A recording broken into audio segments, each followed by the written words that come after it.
to Conversations on Leadership with Dr. Dave, where we are looking to answer 4 questions from some of the best leaders and leadership minds in the country. What leadership means to you, and what does good leadership look like? What was the biggest leadership challenges they've had to face? What do you see as one of the biggest mistakes leaders make, and what they think is the best way to improve leaders' leadership skills? So with that, we are pleased to have one of those great leadership minds with us today, John Elrick. And with that, John, introduce yourself. Tell us about yourself, what you do, a little bit about your background. All of a sudden, I began to feel very inadequate for this particular conversation. I didn't know you wanted somebody like Tony Robbins. So I'm going to give the very short explanation of me, because I think that the viewers are going to be more interested in what I've got to say, or what's going to matter to them. I founded 6 businesses in my life. I've been in IT since 1982. Started a company in 82 called PC Consultants back when nobody knew what a PC was. Started a business shortly thereafter, about 1988, with a friend of mine that I went to college with. It's called Software Management Services. You get the general trend there. Right. Back in 2001 or so, I left the entrepreneurship world and went to work with a small company, a very small company, working with the Census Bureau on a major project on the economic side. And currently I'm working with a company that bought that one, Westat, on a project with the Department of Education. And what I do there is, I've got like 15 different titles at this point in time. I consider myself what I would call a consulting staff software engineer, which is somebody that kind of does what needs to be done in the IT world, which we'll stop the IT talk now because nobody cares about that. They care about leadership. Handle it, just make it happen, huh? That's it. So I picked up back in 2010, my dad died, and I decided to go ahead and finish up a bachelor's degree in organizational leadership, and went after that for a master's degree in organizational leadership. And the primary focus, why I was interested in that field, goes back to my days founding businesses. What I found working over the last 20 years with organizations like SCORE, Service Corps of Retired Executives with the SBA, and with the Shenandoah University's Business School, I began to look at the fact that leadership tends to be examined from the lens of big companies. I mean, you can go to any bookstore in the country, any library, pick up 5,000 books in a few minutes dealing with big companies. Try to find even one book on leadership with SMBs. Now, with an organization your size, Dave, you're a smaller company. You're focused on specific avenues. Right. There is zero literature on your problems. Fortunately, you're in organizational leadership, so you're studying it. But if you wanted to try to find the solutions off the shelf, you'd have to translate from all of the things that were done for big companies and try to move it into your arena. And that's the reason that I became interested in the field. I wanted to understand what it is that makes businesses tick. And that means you have to understand the business owner. As Tony Robbins said years ago, he said the biggest bottleneck in any business is the psychology of the business owner. And that's why I'm targeting that, is understanding the problems that any business owner has or any employee has, because an employee is a business of one. True. And what are the obstacles that they're running into? And one of the keys there is leadership, specifically self-leadership.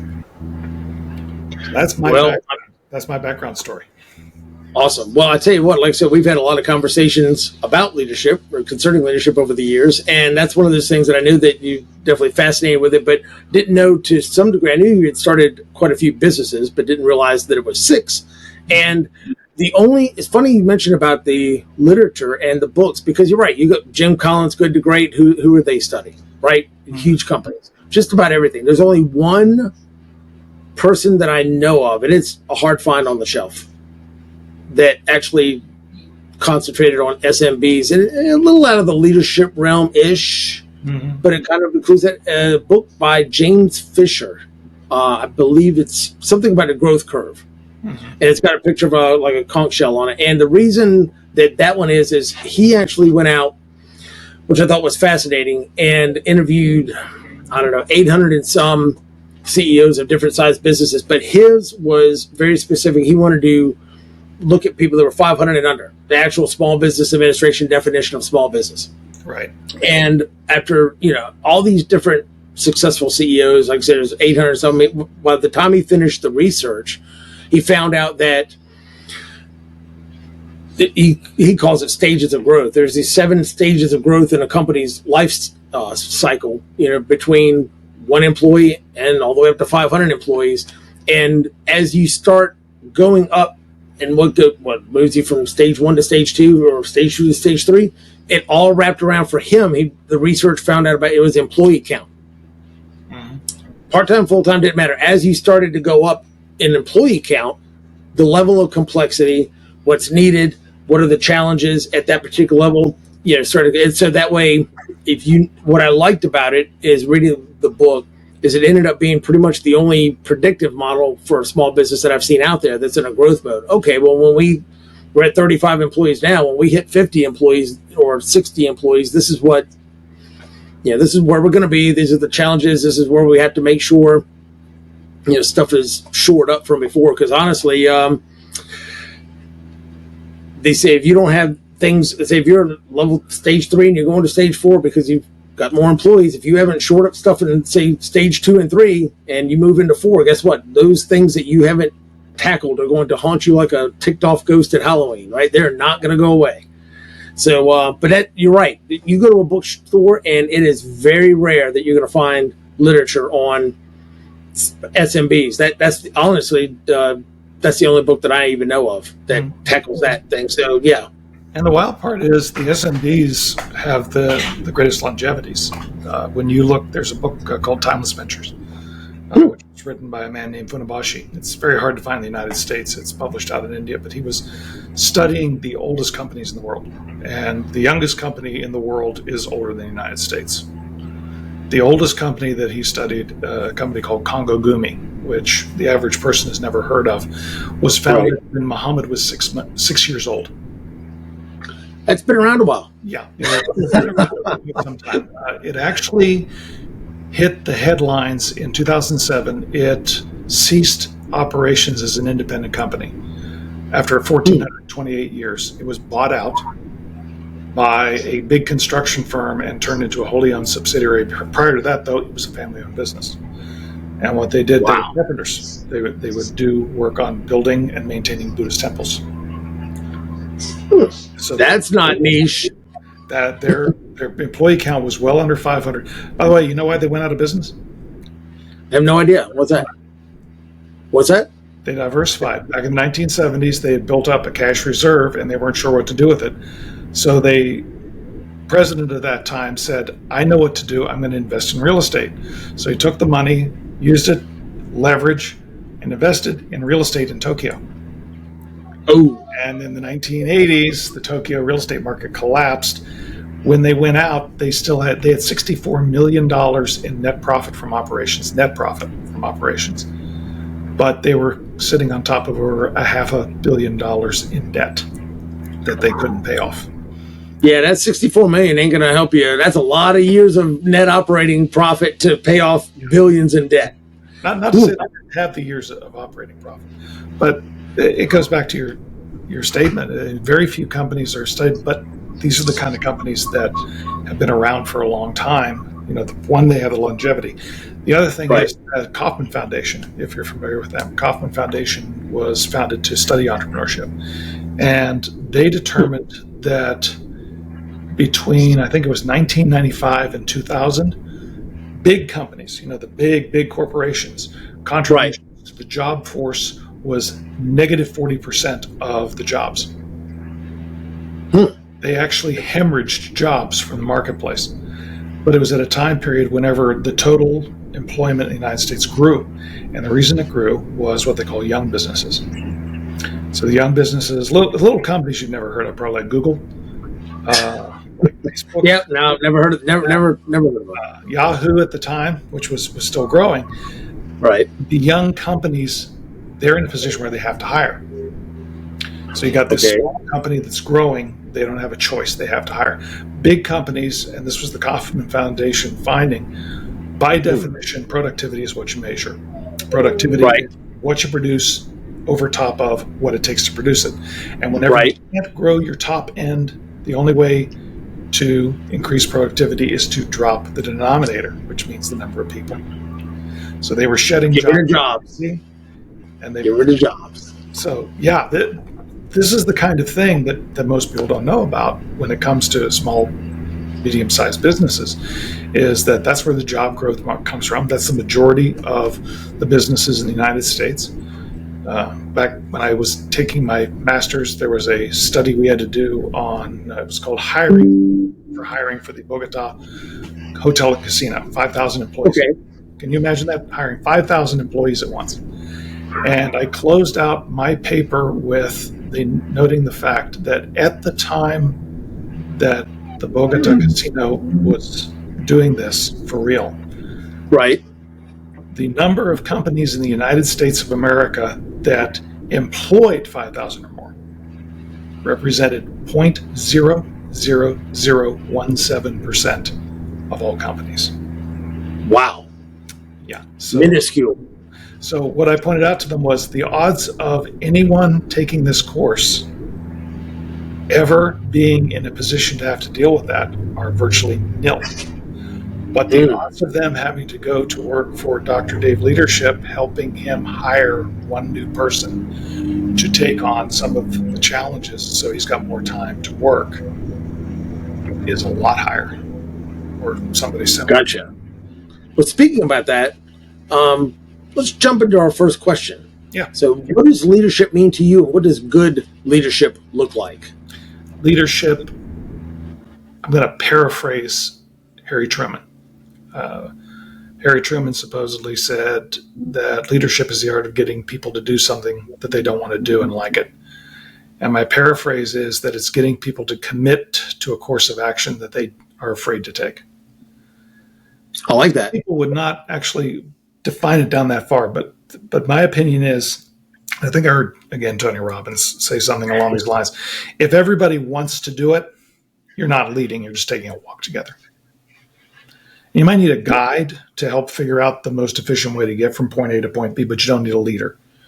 Right. What you need a leader is whenever the people are scared and they do not want to do this, or they are concerned, or they feel the discomfort and the pain, and they need someone to help them get past that and move on. And you see how that ties into the self-leadership aspect, all the things about your business, where you're sitting there saying, I don't want to do this. I don't want to do the hard work.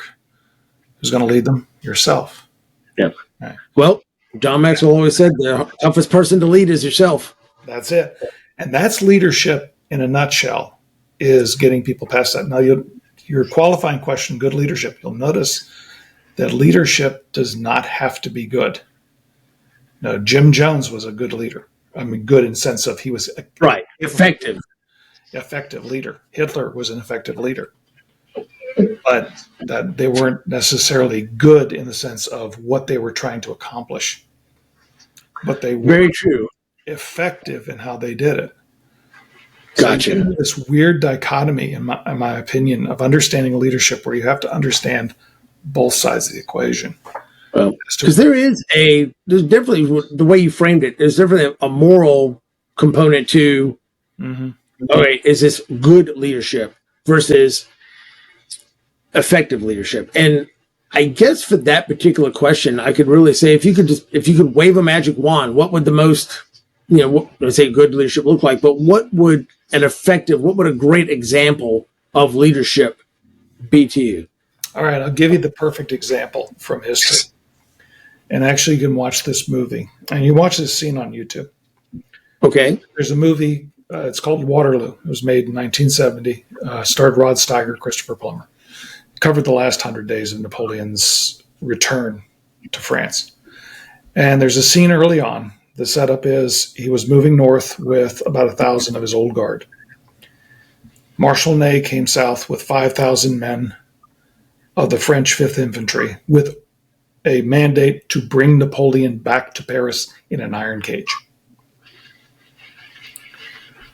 They met somewhere just south of Grenoble, France. Right. Both sides, you can picture this, both sides lined up, guns pointing at each other. Napoleon motioned the old guard to lower their weapons. He strode forward, point blank range, with the muskets of the Fifth pointing at his chest, and said, "Soldiers of the Fifth, you know who I am. If there is a man among you who would kill his emperor, here I am." And the order was given to fire, and the men rushed to him, screaming, "Vive l'Empereur!" And the wild part is that actually happened. Mm. Interesting. Very interesting. If you want an example of someone who knew how to lead men or how to lead people, you really can't find too many other occurrences in history where they were. So what did he do? He was willing to put his life on the line. He had a history with these men, some of it good, some of it bad, but he had a history. Yeah. And he threw himself at their mercy. They knew why he was back. He was back to become the emperor again. He rolled the dice, and he won at least that part of it. 100 days later, he lost the Battle of Waterloo, ended up in exile, but that particular one. And there's a following scene there that's very instructive. Ney, Marshal Ney, he walks up to Ney. Ney's on his horse. Ney pulls his sword out and throws it down at Napoleon's feet. Soldier reaches down, picks up the sword, hands it to Napoleon, who walks up to Ney and presents the sword to him, hilt first, to take it back as his marshal. Right. What you see in the movie is he presented it to him with the point right at his chest. Mm. And he was telling Marshal Ney was one of the bravest men in the world. Nobody questions that. He was brave in combat. He was a brave man, willing to do whatever it took. There is no question that if he wanted to, he would have taken that sword and run Napoleon through without caring that he would have died a few seconds later. But after the Battle of Waterloo, where he served Napoleon, he was tried, court-martialed and tried for treason. And his last request or demand was, as a Marshal of France, that he be allowed to give the order to the firing squad. And they gave it to him. And he gave the order. Wow. He was not going to run away from this, and he took the sword back. And that was the power Napoleon had over people as a leader, that he took the sword back and followed him to Waterloo and to his death. Well, one, I'm going to have to see the movie. It sounds, I had never seen it. Two, I forget the person who was attributed with this quote, but there was, I believe it was an Englishman that had mentioned that Napoleon's presence on the battlefield was the equivalent of 30,000 people. Yeah, that was the Duke of Wellington. And it was, his hat is worth 50,000 men. Outstanding. Well, we are at our end of our first segment, so we will be back with conversations on leadership with Dr. Dave in just a moment.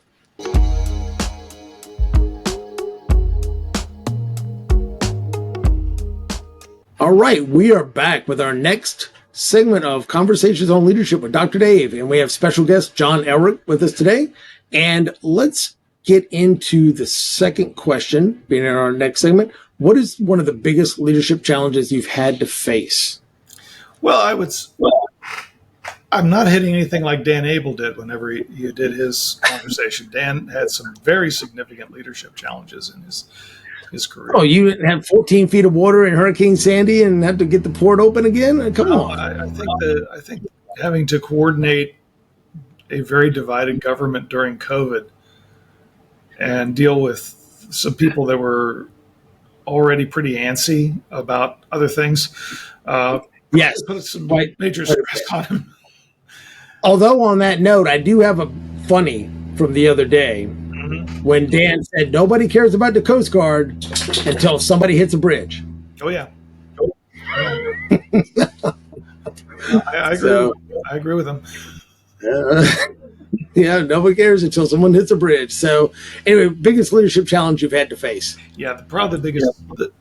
I'm not going to say it was necessarily the biggest one, but it's the most recent that I think I navigated fairly well. Okay. Back in 2018, part of the Rotary Club of Winchester, shameless plug.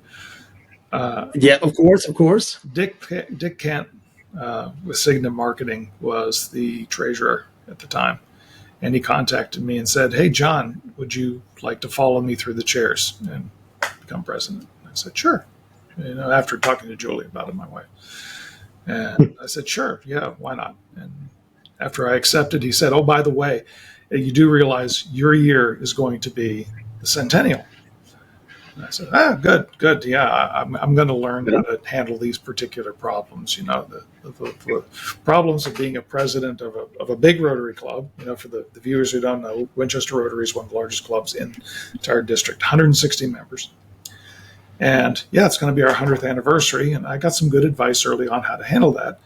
And I had a lot of things really lined up. And then came April of 2020 when I was secretary, which is 2 notches away. And all of a sudden, COVID comes in, and we've got the pandemic fallout, and 1/3 of our membership is right in that target group that you do not want to put at risk. And we've still got to figure out how to do these things, and nobody's ever done anything like this before, with the club actually being shut down and no longer in operations. And Dick took over as president in July, getting a presidency he never expected to have.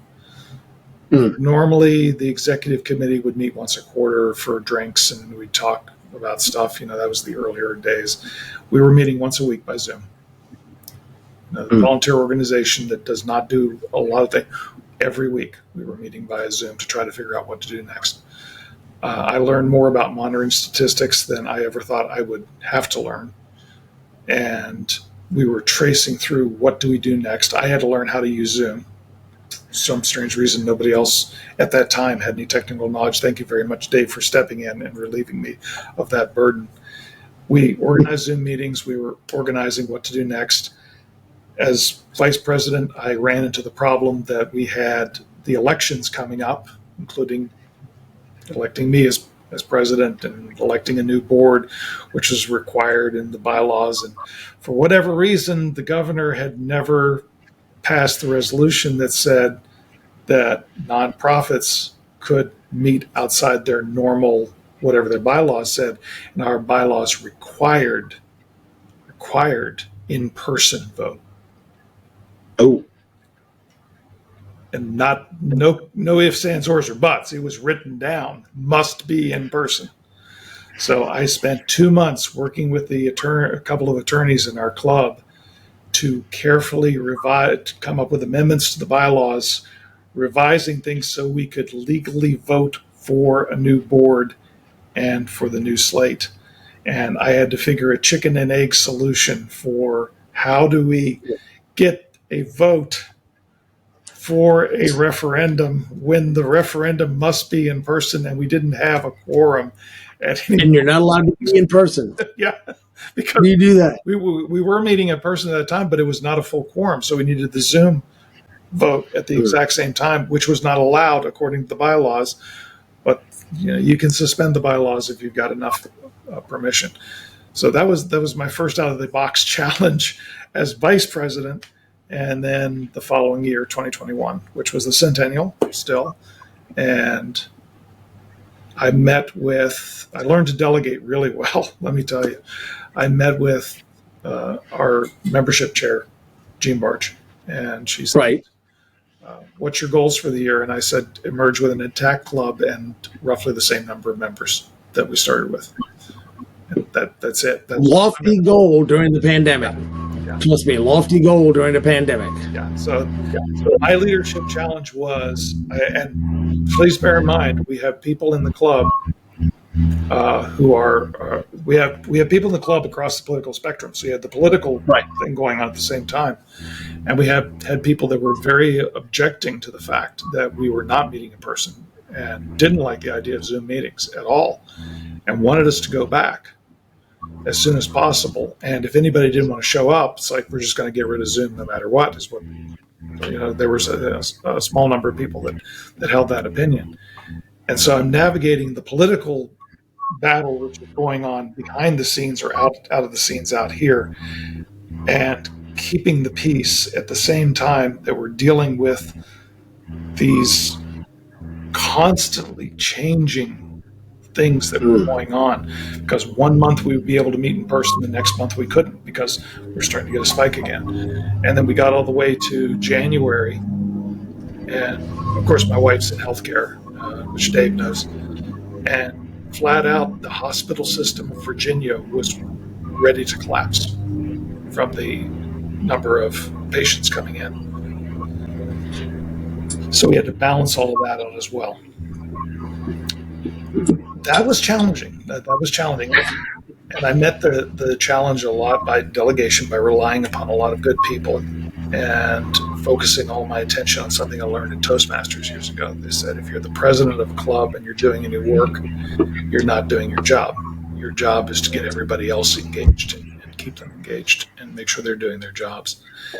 And believe me, I never took it as seriously as I did that year, because I realized there was no way on the face of this earth that one person could try to carry this kind of a situation.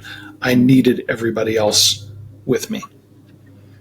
And so that's a good lesson, because a lot of folks, especially if it's a volunteer nonprofit type of thing, I'm the president of the chapter, president of the club, president of whatever, or even in their own company, like, nobody can do it as well as I can. Mm-hmm.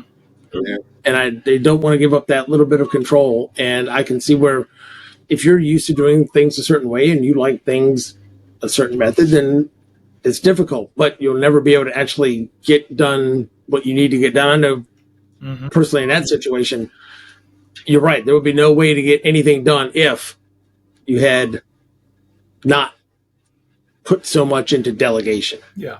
And I was sitting there with 14 committee chairs, so 14 committees that were doing various and sundry things, and relying entirely upon them. And that was the year. The year before we had managed to pull it off, but that year as well, the Apple Harvest Festival raised about $50,000 because we hit the window where we could actually meet in person and we could get people out there. I was working with Colin Green at the time, was in charge of the entire district.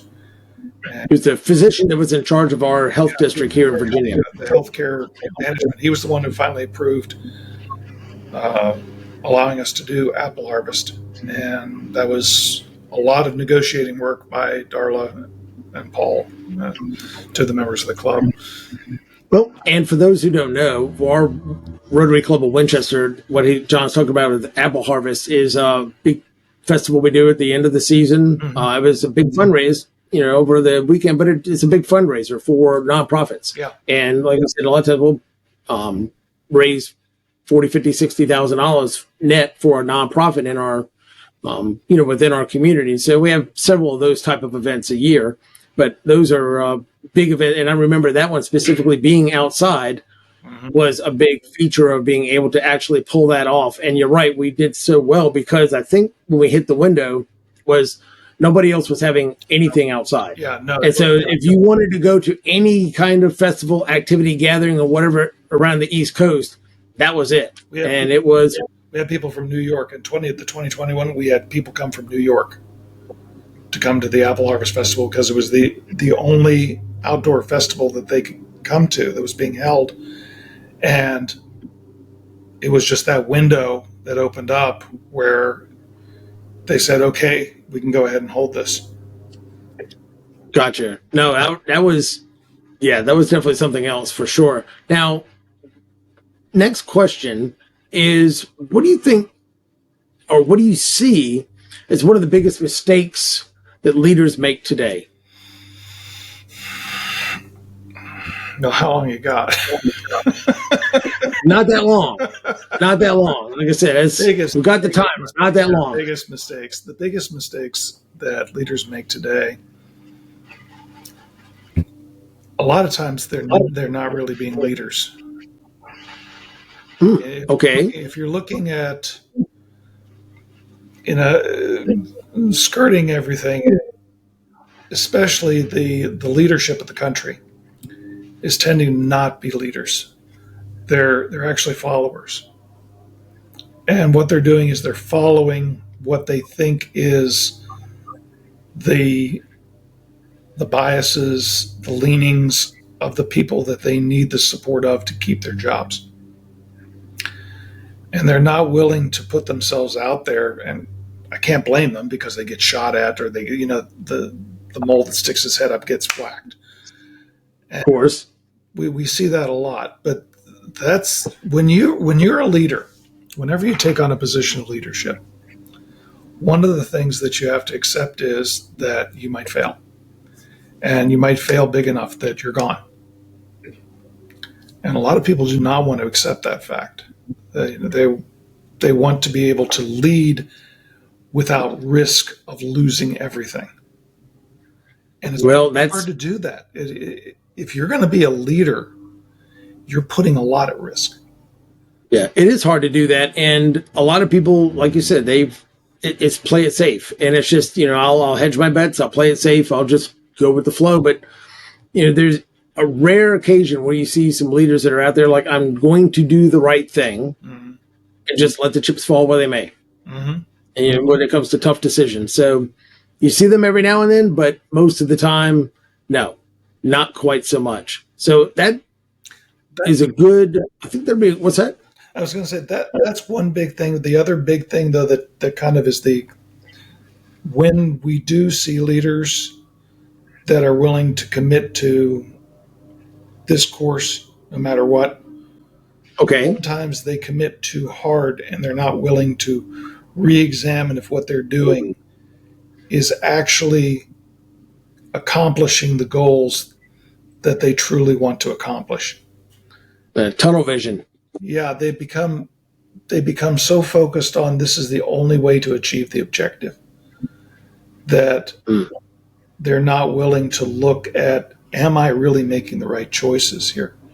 Right? You look at people initiating changes in organization. This is the big thing I notice. Right. What we say is whenever we're doing change, whenever we're initiating change, what is the biggest problem? Well, it's resistance.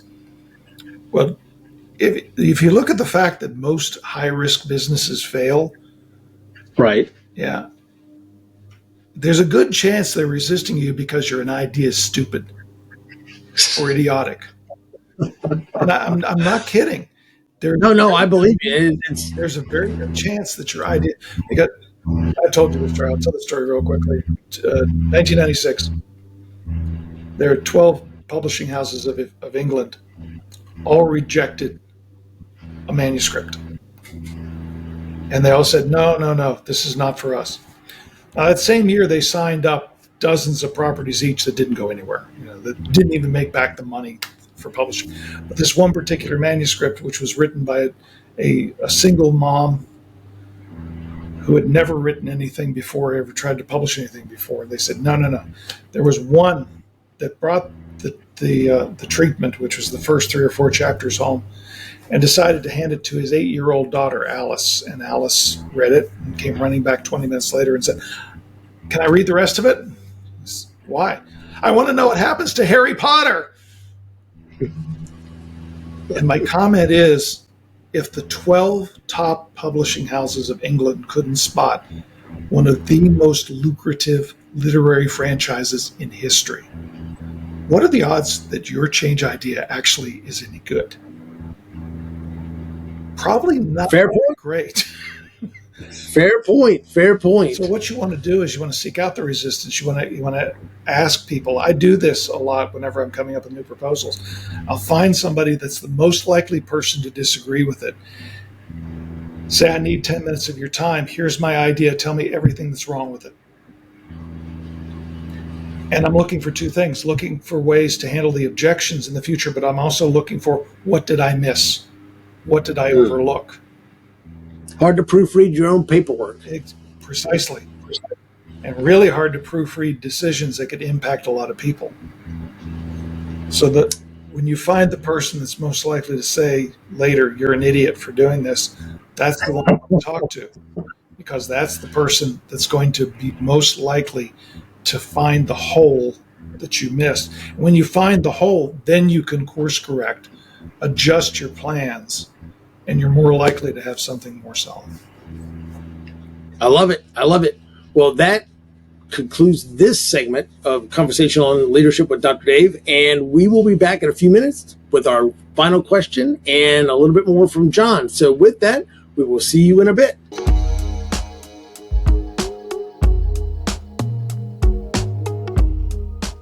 All right, we are back for our final segment of Conversations on Leadership with Dr. Dave, here with special guest John Elrick. And we've had some pretty interesting conversations about leadership challenges and some of the biggest mistakes leaders make today. That one we could have filled an entire podcast with, probably. So, but with that, I wanted to, as much as I would really love to dig into that, I want to at least get to kind of our final question and say, what do you think is the best way for leaders to improve their leadership skills? Find a Toastmasters club and join it. I'm digging it. Seriously, plug for Toastmasters, but okay, go ahead. The reason I say that is nonprofits, or find organizations to practice your leadership skills where you do not have any power. There is a cheat that most organization leaders have, and that's the fact that there are people that report to them and they think, well, I'm a leader of this team, or I'm a leader of this group. No, you're not. You're giving them a paycheck. You've got power over them. A real leader's biggest challenge is when they have to lead their boss. Remember what I said leadership is? Leadership is getting people to do what they are afraid to do or don't want to do. So you want to get resistance and pushback. Try to tell your boss, no, we can't do this. That's when you're going to get the pushback. That's when you're going to have the problem. See, I give you the nickel on this thing. Management. What management is the science of reconciling infinite wants with finite resources. Repeat that one more time, because I like that. Management is the science of reconciling infinite wants with finite resources. Nice. Wants are infinite. Right. So you want to see that wants are infinite? You listen to somebody say, why does everybody have to want things? Why can't they just be happy with what they have? And my reply is, so let me get this straight. You want 7 billion people to change their attitudes to conform to your idea of what the world should be. Yes, and it's called human nature. You have fun trying to change that. It is. And infinite wants versus finite resources. So here's the problem. When you deal with the wants, you have to figure out how you're going to allocate the resources. And sometimes those allocations that you're making, you're going to run into the problem of a stakeholder who is above you or has influence over you wants something that you can't deliver. Or they want something and there's a better way to do it, but they can't understand that. And that's when the challenge really comes in. How do you lead people that you have no influence over or no power over? And I will tell you from personal experience, you can do it sometimes and sometimes you can't. Because people who get to positions above you usually have their own attitudes, their own beliefs, their own approaches, and they think they're right. And it becomes much more difficult to convince them they're wrong. I had a mentor at Fenestra who's a Ph.D. in computer science, brilliant guy. Right. And he was right probably 97, 98% of the time, which was a pain the other 2-3% because it was almost impossible to convince him he was wrong. Oh, man. So that was a challenge, to say, no, you don't want to do it that way. Yes, I do.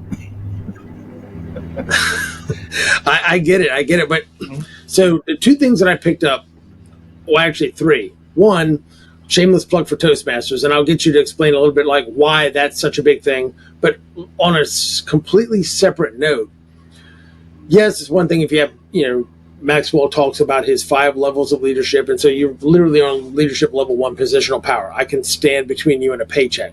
But you had mentioned about taking leadership roles in nonprofit organizations, boards, stuff like that, or clubs, chapters, things to that sort, where you're managing volunteers. Mm-hmm. It's separate, okay? And then the last one I kind of got was being able to manage up.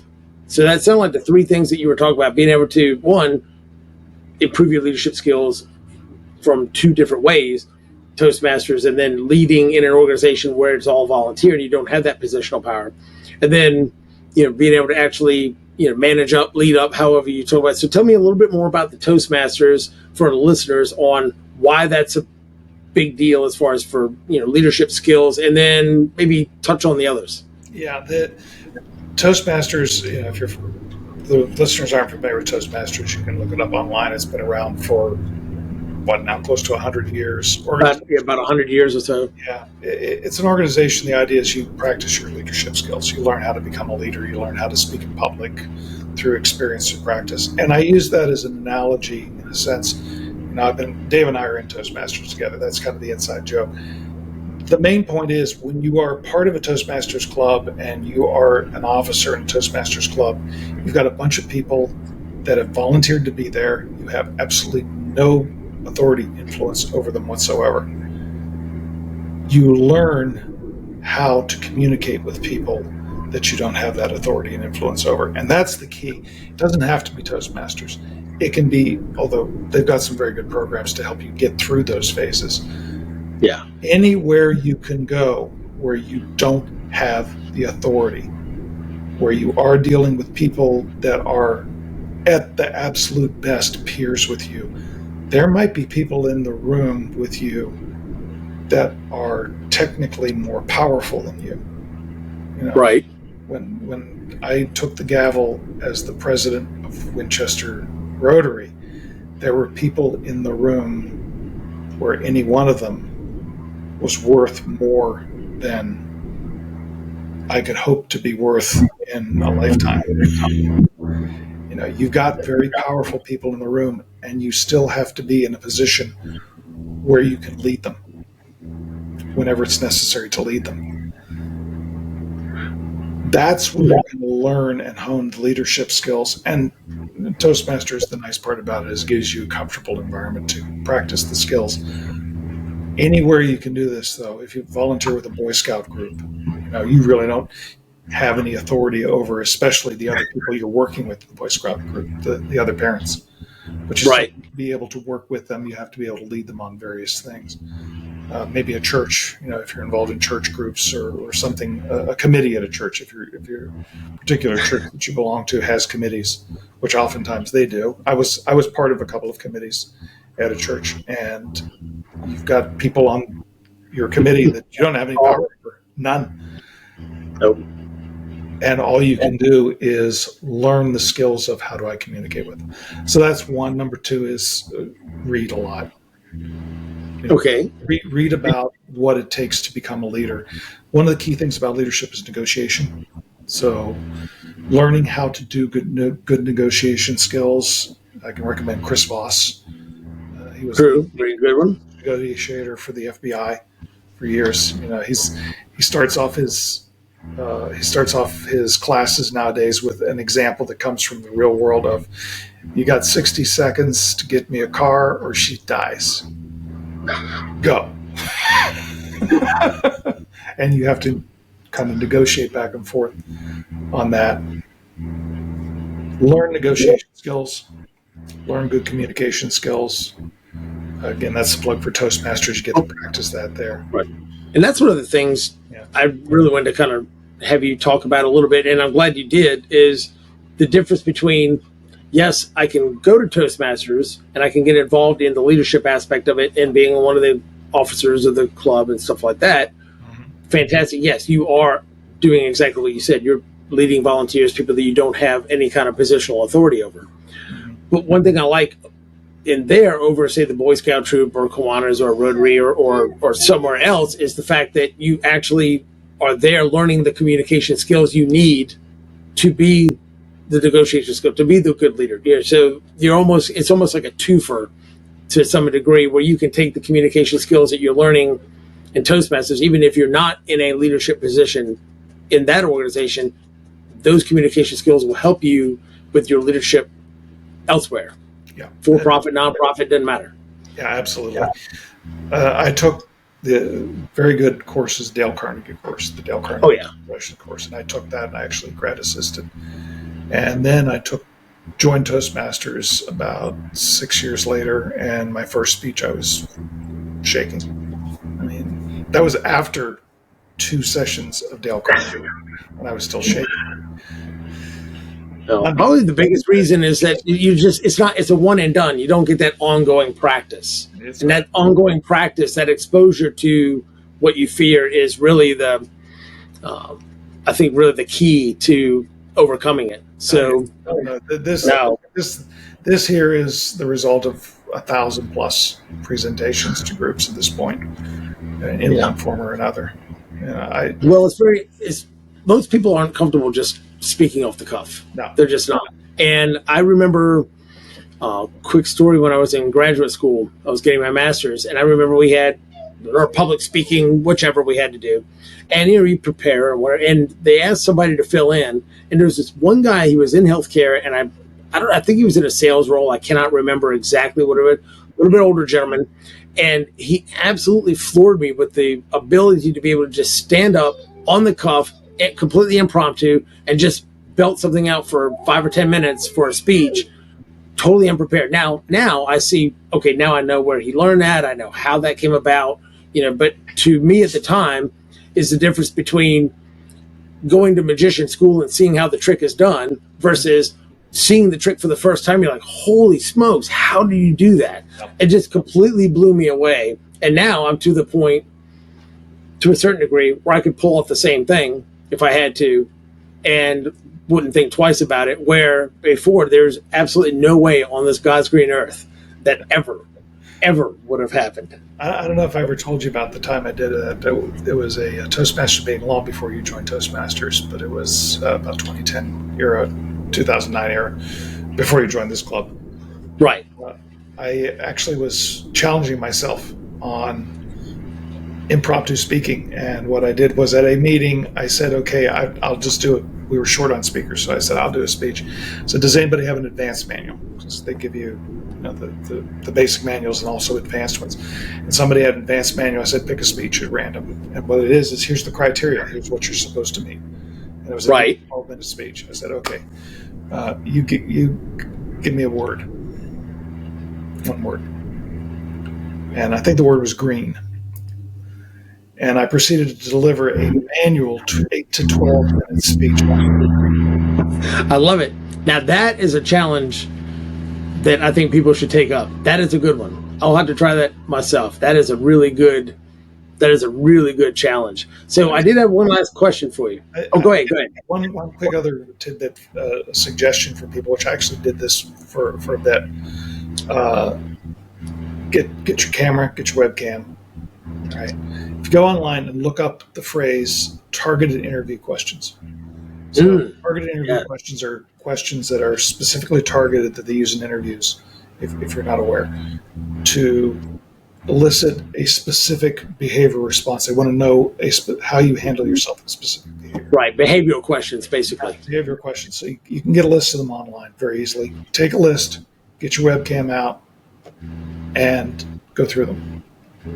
Just ask yourself, okay, here's question number 1, record your answer, and then go back and watch it and critique it. This has multiple advantages. First, you'll learn a heck of a lot about yourself. Right. Secondly, you will get very good at thinking off the cuff and communicating, especially on camera. And third, if you are getting into any kind of an interview situation where one of these questions would turn up, you're prepped. You already have the answers in your mind, and you've already structured and formulated them. So it's a threefer, and it costs you nothing. I mean, it's going to. I like that.